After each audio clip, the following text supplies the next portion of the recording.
તો અમારા ગામમાં એક ભગત છે. હા તો કાચરા વીણમાં આવ્યા છે. બરોબર હવે ભગત હું તોરા રગમાં વર્તે છે. હા ત્યાં ખબર જોવાજો આ ખબર આ કાચરા છે એમ ને. હા તો રોવાનું હોય બધું. હા આમ જો આ લાલ કાચરો છે બરોબર. તો આ મીઠો હોય કે ના તુરો હોય? આમ તો લાલ તો મીઠો હોય જ નહીં હોય. લાલ છે મિત્રો. તો આ ભાઈ એમ કે છે કે લાલ કાચરો મીઠો ન હોય બરોબર. તો મીઠો તો આપણે કાસો હોય તો મીઠો હોય કે ત્યાં જોવા જેવું બરાબર. આ ભાઈ એમ કે છે કે આવો લાલ કાચરોનું કાંઈ મહત્વ નથી. લાલ કાચરો બીબોડાવાળો હોય ને પછી એ આપણે આ ભાઈ કહે છે એ લાલ છે ને તો લાલ કાચરો ખાલી કહેવાનો જ હોય, બાકી મીઠો તો હોય જ નહીં. એમાં આમ ડુસુરો નીકળે ખાઈને તો એટલે ભાવે નહીં. એટલે આ ભાઈનું એમ કહેવાનું છે કે આ લાલ કાચરો છે, આ રાખો ભાઈ પકડો, આ ધોળો કાચરો છે, આમ નામ કાસા જેવો લાગે. કાસા જેવો છે પણ આ રગ ઉપર ખબર પડી હતી ને. આ તો આ ભાઈ કે કાસા જેવો છે પણ આ રગ ઉપર ખબર પડી જાય તોય મીઠો લાગે. એટલે લાલ છે આમાં જો લાલ ઘણા છે, બીબોડા નીકળી ગયેલા, ફાટી ગયેલા છે. પણ આ જો આ લાલ કાચરો કહેવાય. પણ આ કાંઈ મીઠો નથી એટલે કાંઈ મહત્વ ન કહેવાય. કાસો છે ને પણ મીઠો લાગે. એટલે કાસો મોંઘો હોય, બાકી લાલ હોય ને લાલમાં તો કાંઈ લેવાનું છે જ નહીં. એટલે એમ કે આ કાસો છે ને પણ આ મીઠો લાગે છે. તો ભાઈ આ પકડાખો તમે. તો આમાં તો આમ જો આ રગ ઉપર ખબર પડી જાય ને કે આ મીઠો છે આવી રીતે. તો આ તમને મેં ખબર છે મીઠો છે એમ ને. તો આ ભાઈ શું કહે છે કે જો ભાઈ આ કાચરો છે તો આ મીઠો છે.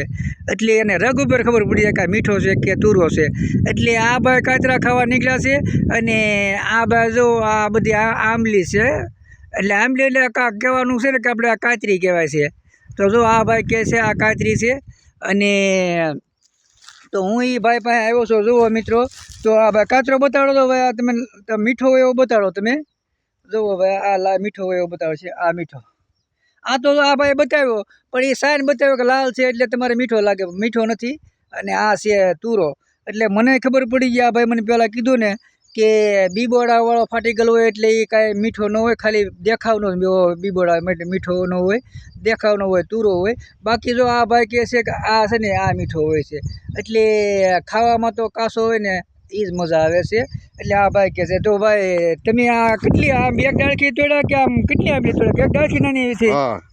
તો આ ભાઈ કહે છે કે આ એક નાની ડાળખી હતી ને એમાંથી આ બધા કાચરા તોડ્યા છે. જુઓ આપણા આ ભાઈનું કહેવાનું છે. જો કેટલા એક નાની ડાળખી ખાલી હતી એમાંથી આ બધા તોડ્યા. એક જ આંબલીના છે. એટલે આ ભાઈનું એમ કહેવાનું છે કે મીઠા બધા કાચરા છે પણ લાલ છે ને એ મીઠા નથી. એટલે આ ભાઈનો આ બધું આ બધી આ ભાઈની આંબલી છે. આ બધી છે જો આ ઠેઠ લગણ આ ભાઈની આંબલી છે. તો આ બધા આ ભાઈ ભગત છે. એટલે આ જો કાચરા સિવાય બીજું કાંઈ તમે આમ સાંજે સવારે 3 ટાઈમ કાચરા ખાવ કે? 3 ટાઈમ. અને કાચરા સિવાય બીજું કાંઈ? અને આ ભાઈને લાલ મરચાંની બહુ ટેવ છે. લાલ મરચાં ખાય કોરા અને કાચરા બહુ ખાય છે. એટલે આ ભગત છે, અમારા ગામના ભગત. બધે ભગત તરીકે ઓળખાય છે. એટલે આ છે ભલા ભગત. તો હાલો મિત્રો, તો લાયક શેર અને ફોલો કરજો. તો આ ભાઈનો વિડીયો ગમે તો સીતારામ કહીજો. સીતારામ સીતારામ સીતારામ. હાલો નમસ્કાર.